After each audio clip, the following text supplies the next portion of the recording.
Come for the fat loss and stay for the longevity. You won't be sorry.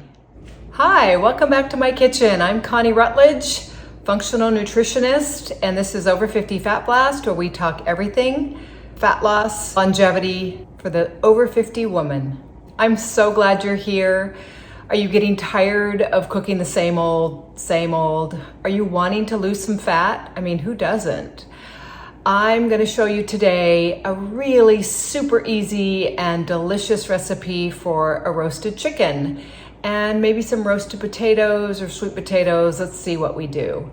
I know that you're looking to optimize your physical body, maybe lose a few pounds, maybe lose a lot of pounds. We talk at length in video after video about your fat loss journey, and there's action steps, there's how-tos. I've got lots of details for you to learn and follow and succeed at. I mean, this is going to be, and it should be, a very easy lifestyle. We're here in this together. It's not easy as a menopausal woman to maintain your weight, to feel good in your body, and it all starts with food. A lot of it is about the food. Eating clean, healthy, simply is quite possibly the most impactful way to master fat loss and maintenance. So today we're going to be in the kitchen. We're going to be talking about super simple how-tos, roasting a chicken. It'll provide you with 3 to 4 meals depending on who's eating, and I'm excited to show you how. So first of all, I have an organic chicken, whole chicken. I bought it at Trader Joe's.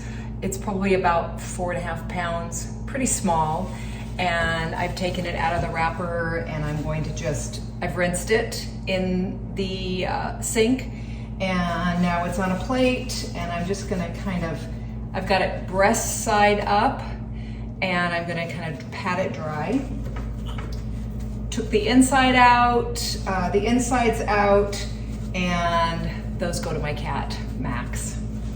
I'm gonna move this bird onto my rack. You don't need to have a rack. If you don't have a rack, you might wanna take some string and tie the legs together. Super simple, kind of like the Thanksgiving turkey, just a lot smaller. So this is kind of up on the rack so it gets air all the way around it. I have my oven set to 325. I'm cooking this on convection bake. If you don't have convection bake, you can do 350 on regular bake and it'll be just fine. The convection mode just kind of moves air around a little bit and maybe makes the skin just a little more crispy, but not necessarily. I'm gonna wash my hands, and then I'm gonna take the avocado oil or olive oil, whatever you prefer, and I'm gonna just drizzle this on the top. Maybe about 2 tablespoons. I'm gonna salt and pepper. First goes the pepper. You can put an onion inside the cavity. You can put a lemon inside the cavity. I'm just gonna leave it blank. Sea salt.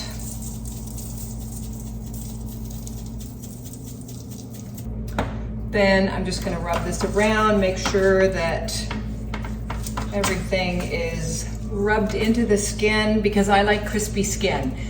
Now, why would you do a whole chicken? I think, in my opinion, a whole chicken is gonna satisfy me a lot better because of the bones and the skin and the fat and all the cartilage. I find that when I do eat boneless, skinless chicken breasts, I get hungry really quickly after that. It's such a lean protein that I just need more fat. So I find that when I include the skin and cook it on the bone, I just feel like it sustains my energy. The chicken sustains my energy just a little bit longer, and I feel better. So I've got this all incorporated. and I'm gonna pop it in my 325 convection oven. But first I'm gonna wash my hands. And in we go.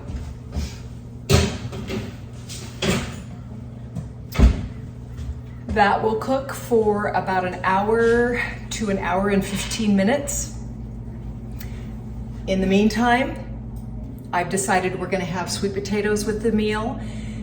Now, whether I'm gonna have a whole sweet potato, I don't know. We'll just see how hungry I am. But typically, I'll use a half a sweet potato and butter, and that'll round out my meal.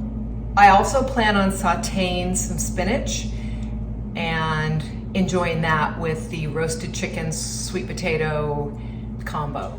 So while we're waiting for that chicken to cook, I kind of wanted to remind you a little bit about what you should be eating, and maybe have you ask yourself a couple questions about how you're eating. Are you able to go more than 3 to 4 hours in between meals? Because if you're not at this stage, then you probably need more protein and fat. The idea is for you to eat enough at one feeding. And if you've seen my videos, you know that I like to talk about feeding windows, because as a menopausal woman, we want to fast and feast. We want to be sure that we're allowing our body to utilize the fuel that we fed it instead of storing it. And when you're creating your meals and eating super nutrient dense foods, then your body should have the fuel to be able to feel really good and sustained in the fasted state. So as you create your day, as you kind of tweak your lifestyle to increase the fat and protein, and mostly I'm talking about protein, meaning that you probably want to get at least 35 or so grams of protein per feeding window or more. Many of us that are enjoying a healthy body are able to eat in 2 feeding windows most days. And what do I mean by that? If you are metabolically flexible and you don't have fatigue issues or any other debilitating health issues, then you're probably going to feel pretty darn good eating during your intermittent fast. So for example, if you finish eating at 7 o'clock in the evening, you shut down your feeding window and you fast all night, and you wake up in the morning. Say you wake up at 7, you're already at 12 hours in the fasted state, and that's awesome. And you have your black coffee or your cup of tea and your electrolytes, maybe some sea salt, and you are able to fast until maybe 10 o'clock. You're gonna have about 15 fasted hours, and that's your intermittent fast. That gives your body time to use up the glucose stored and start utilizing stored fat for fuel instead of sugar. So the cool thing about that is you're gonna be, ready to eat mid-morning to mid-afternoon, depending on how metabolically flexible you are and what your energy requirements are. And you're gonna open up that feeding window, say it's 10:30. Maybe you're going to do a protein scramble with some ground turkey, some eggs, and whatever else you choose. And you have that meal, and your feeding window is going to be about an hour and a half.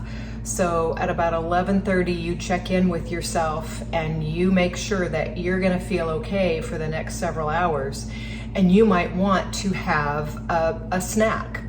And if you've had all your protein, 35 plus grams in that first meal, then maybe you will decide to have some nuts and half an apple, or a whole apple, depending on how big it is. maybe you'll want to have some Greek yogurt with protein powder to increase that protein even further. That should last you for a good long time, and you shouldn't need an afternoon snack after kind of topping off that feeding window. So then again, you're going to get through the afternoon drinking plenty of water and maybe some herb tea. You could have some electrolytes again if you need that. Oftentimes I'll have a cup of green tea, a strong cup of green tea, because I know that's going to increase so many good polyphenols in my body and help with antioxidants, and it keeps me nice and alert. The caffeine is great for me. Then I'm going to open my feeding window sometime around 5 o'clock. And if I'm hungry at that point in time, sometimes I'll have some vegetables, maybe a carrot, some celery, maybe I'll dip that in some sour cream or something, hummus, something like that. And I'll get dinner started. And then I'll have my high protein dinner. And again, we're doing a roasted chicken tonight and some sweet potatoes and spinach. So I've got that all under control, and you can pick whatever. You can have salmon, you can have ribeye, you can have hamburger patties, you can have taco salad, you can have a pizza bowl, whatever you choose. I think that's super, super easy. And then just decide when you're finished whether you need a dessert, some mixed berries or coconut whipped cream, whatever you need, but close that feeding window down about 7 so that you can start the day, start your intermittent fasting all over again. Now, the interesting thing about this is you don't need to do this every single day of the week. The body likes to be kept guessing. And today, for example, I ate breakfast. I didn't intermittent fast. Yes, of course, I had a 12-hour intermittent fast, but I ate earlier. And I don't usually do that, but I felt a little bit hungry and I had time and enjoyed a nice high quality protein breakfast. And then I'm gonna eat some lunch and I'll eat my dinner. So I'll have 3 meals in this 24-hour period. And then if you feel like it, and especially if you want fat loss, you might choose to have a longer intermittent fast. Maybe you do 24 hours with no food at all. And that would mean that maybe you had dinner at 5 p.m. and you ate your meal, maybe within that half an hour, and you shut down that feeding window at 5:30, and you didn't eat again until the next day at 5:30. So dinner to dinner. You could do it breakfast to breakfast. It's up to you. But that's a great way to kind of keep your body guessing, utilize, having your body utilize the food as fuel, and being really, really content in the process. And that might take some work for you if you're not really well versed and metabolically flexible. But I tell you, those things are that strategy is a really good way to maintain a normal weight and help you lose fat. And maintenance is everything. It's a lifestyle. I don't feel like I'm deprived. Okay, I'm gonna pull this out. It's almost been an hour. Can you see any of that? Let's see. There's our little guy. Here is my thermometer. 140.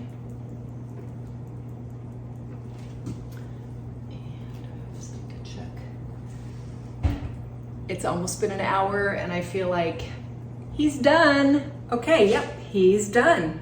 Now it's time to kind of let him rest a little bit. Nice crunchy skin, crispy, golden brown, and super simple. You guys, seriously, you need to try this. And once I've eaten the chicken, what I often do is you can pull the chicken from the bones and use it however you like to use it, cooked chicken. And then you can put the carcass into a soup pot and put, not a ton of water, but fill it up with enough water to make a pot of soup. And you've got free bone broth. And that's full of nutrients, minerals, all kinds of good stuff, and it's delicious. So I am excited to have a couple of meals, and literally it was just a matter of doing it. So I encourage you to certainly cook. It's important, it's easy. At this stage in the game, I invite you to really make up your mind that your health is priority. Living in a body that doesn't feel right, that's too hard. Don't settle for mediocre. Allow yourself and your mindset and your lifestyle to be optimal. You deserve that. There's no time like today. If you're having trouble with setting that intention and following through, then please contact me. Go to my website, scroll down a little bit, and schedule a jumpstart session. It's an hour that you give yourself to really commit to your health, commit to your longevity, commit to your happiness. If you want to be more solo, then scroll back onto the videos that I've created for you. There's so many tools in there. I know with a little bit of commitment to yourself, a little bit of mindfulness, you can really move the needle and get healthy and stay healthy. My programs are sustainable. The way that I offer you information is no nonsense. I know that you can do this. So I'll see you next time. Thanks for being here. If this was helpful, please subscribe and hit that like button. It helps. I'm rooting for you. Okay? Again, come for the fat loss, stay for the longevity. Thanks for being here. Bye.